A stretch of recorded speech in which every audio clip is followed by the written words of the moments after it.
Hey everybody, Jason here. Doing a little video on the way home from work today. It's super hot outside, so hopefully the sound of my air conditioner is not too loud, bother you guys too much. But I've been working on a number of things for the channel as far as like I don't want to say first looks, but you know, checking out some games, doing little flip throughs of books, walkthroughs of books, maybe like little mini reviews, nothing super in depth. But so I've got a couple things I'm working on a little bit. I've got this problem where it's hard for me to focus on one book. I don't know if it's some sort of ADD or whatever, but I have a hard time focusing on one book. So I've been in the process of reading a number of different RPGs the past week or two. I do probably a little bit of reading every night of a different book. And when I say a little bit of reading, I mean a little bit of reading. By the time we get our daughter to bed at night, you know, I'm so worn out from the rest of the day that I read a few pages and I'm out, you know. But anyway, I got a few things coming down the line, and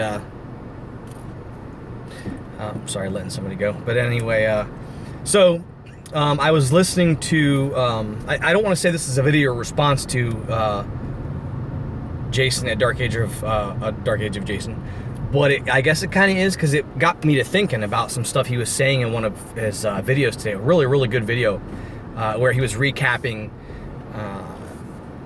a Roman scenario with an Osprey Games skirmish game, where it was just the combat system and they did all the role-playing in character. There were no role-playing, like there were no social stats or social skills or anything like that. It was all done by the players, which I love. I love that idea. I think it's a great idea. Depending on what kind of group you have. So I know a lot of guys that I play with are not really good role players per se. They're good at playing D&D, but they're not really good at specifically, you know, role playing a character or a role. So, and you know, I get the same way. You know, I can role play a role quite well if I know the character well enough. But for me, having those stats and those skills, as far as social skills and stuff, can help me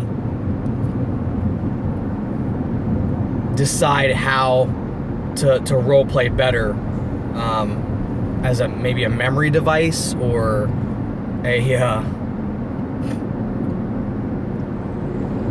this guy's gonna get hit by a car.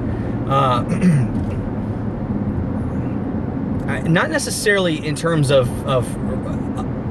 needing to roll dice. It can help. Like, say for example, if you're not a really good role player, but you want to... Okay, let me back up. I guess in some ways, relying on a player to role play a character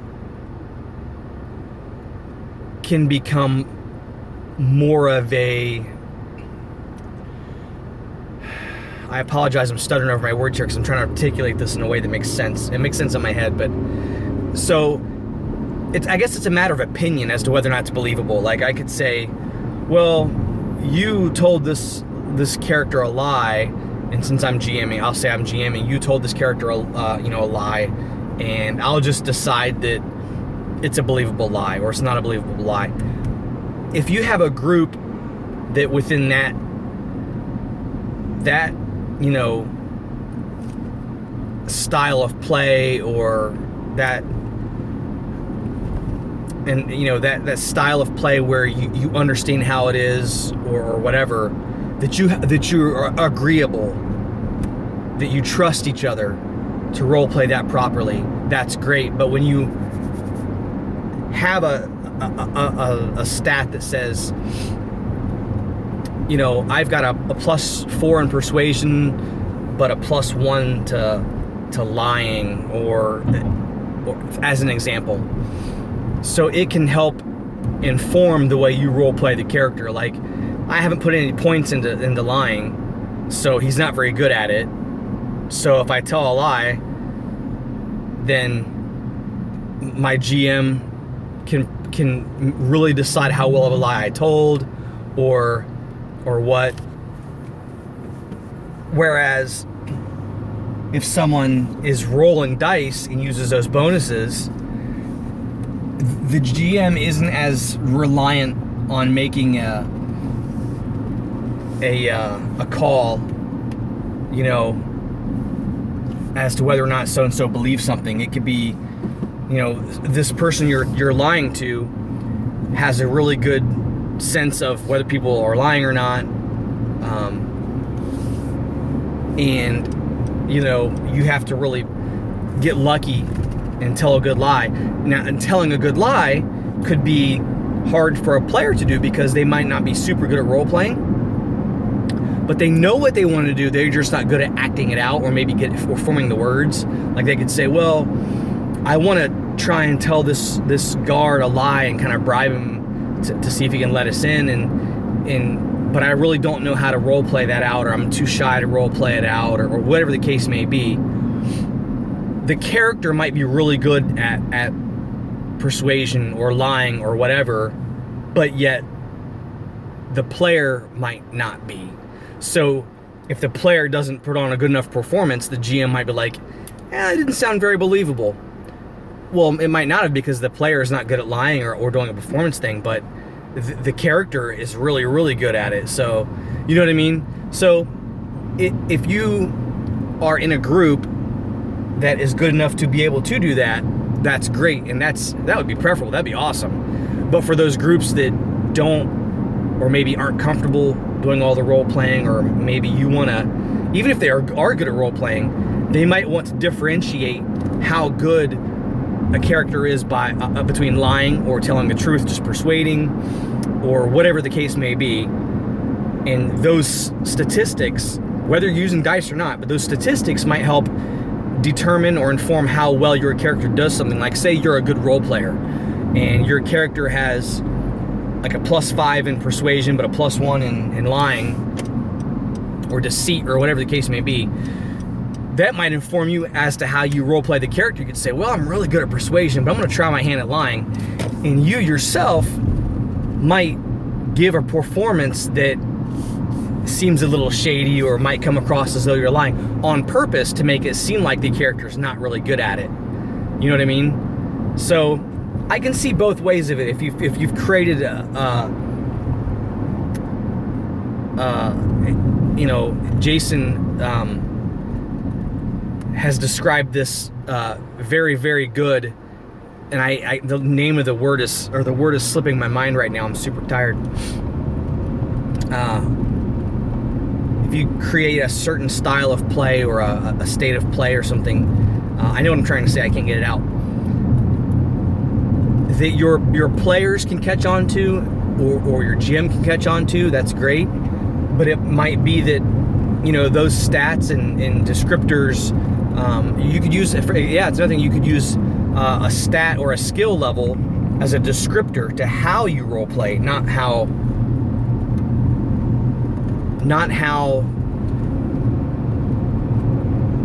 good you will roll dice to overcome a social challenge, but a descriptor of something like, I've got 0 in persuasion, but I've got +5 in deceit.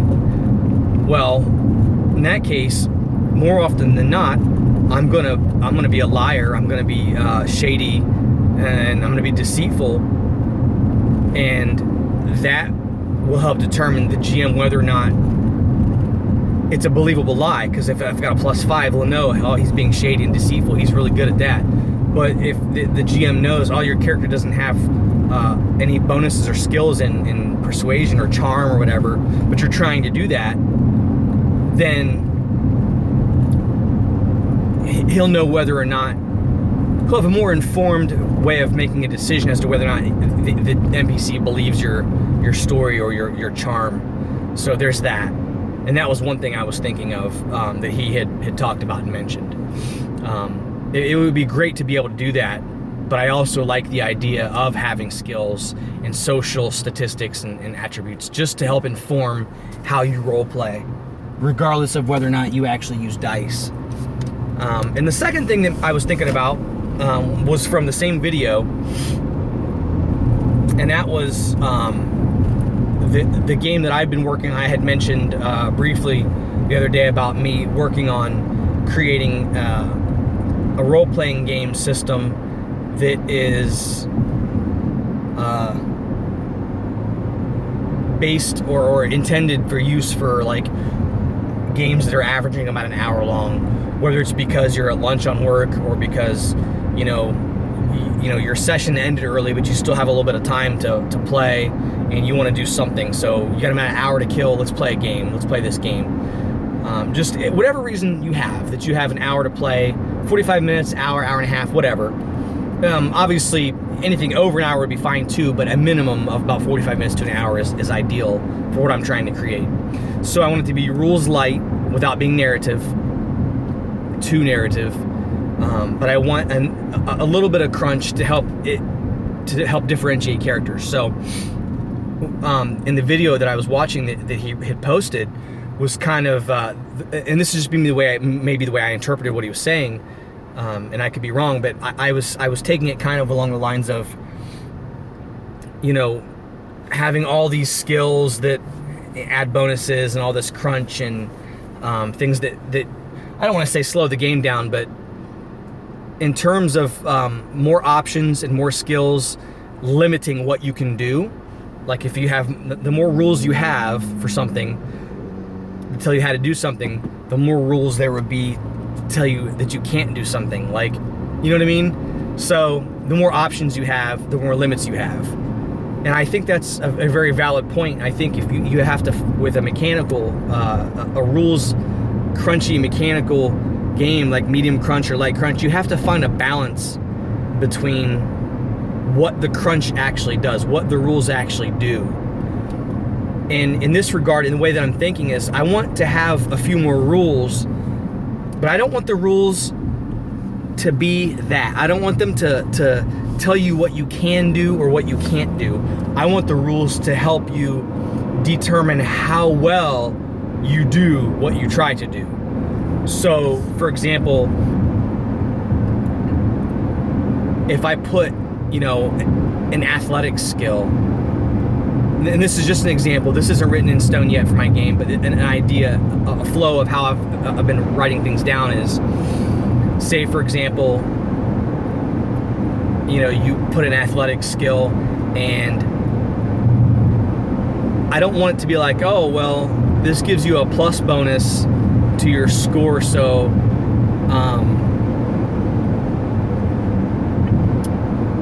it's either a yes or no, like, yep, you did this, or no, you didn't do this. I want it to be instead of a plus bonus, I want it to help determine what the number you mean, or the number you roll means, not just a fail or a pass.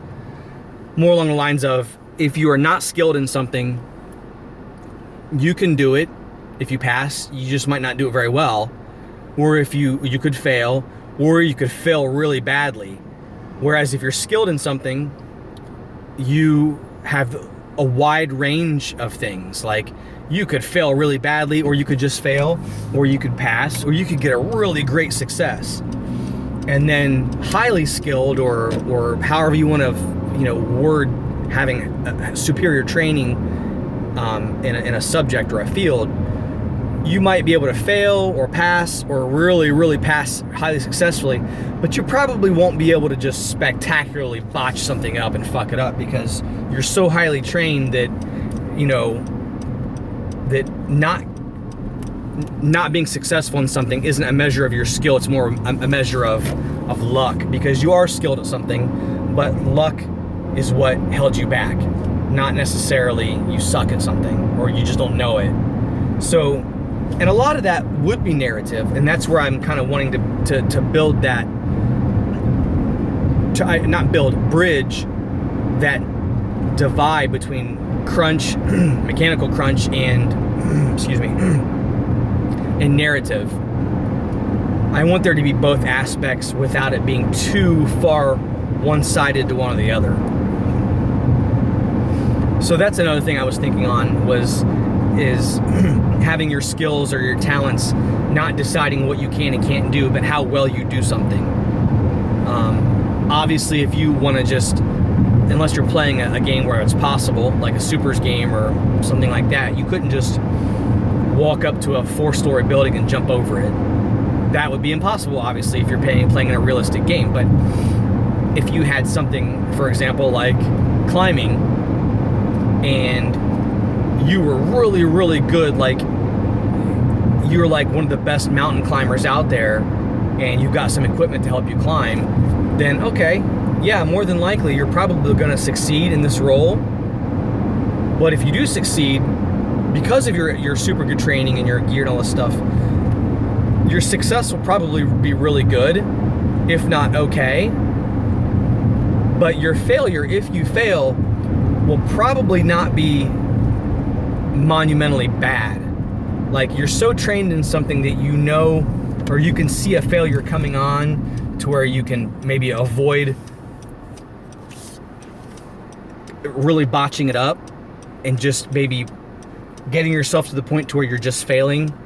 Or it could be, you know, something like that. You know, you just probably won't botch and fuck it up. If you're, for example, in this climbing check, if you're climbing a house and you get a couple feet up or 10 feet up or whatever, you might see, it might be easier to notice 10, 15 feet up that your handholds weren't what you thought they would be, or your gear is not as tight as you thought it would be. So yeah, you have to drop back down or whatever.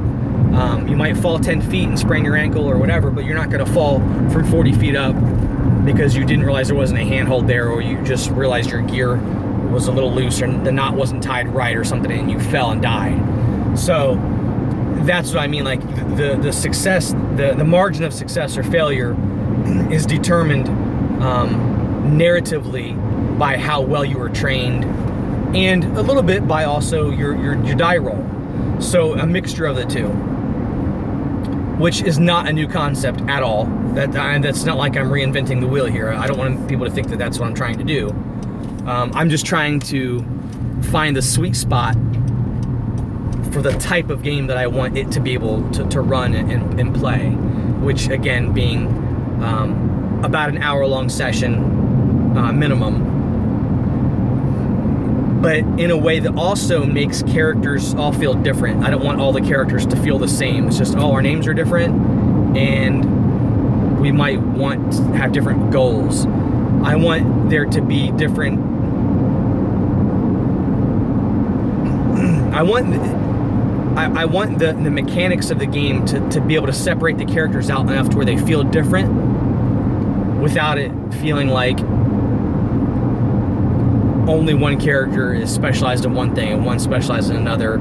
I don't want them to feel niche, like there's niche roles for something that they only have to participate in, but at the same time, I don't want them to all feel the same. I want it to feel mechanically like there's a good balance of what the characters can and cannot do. Not can and cannot do, but what they might want to attempt to do. Like I'm good at this, but I know so-and-so has way better training than I do, so I'm gonna let them give it a shot.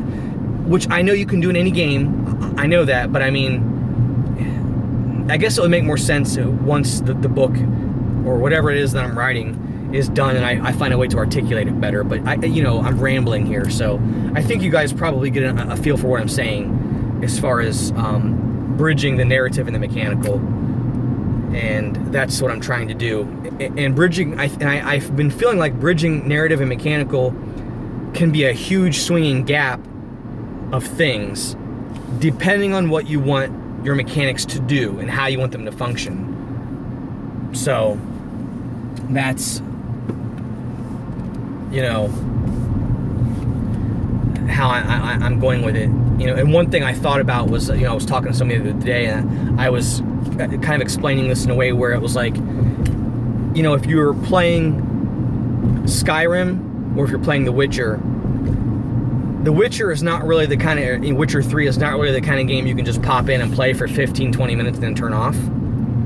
Whereas Skyrim, you could just pop in for a few minutes, you know, do a couple of random things, have a little bit of fun, and be goofy here or there, or level up a skill or something and practice something, or go travel, or whatever, and then turn the game off.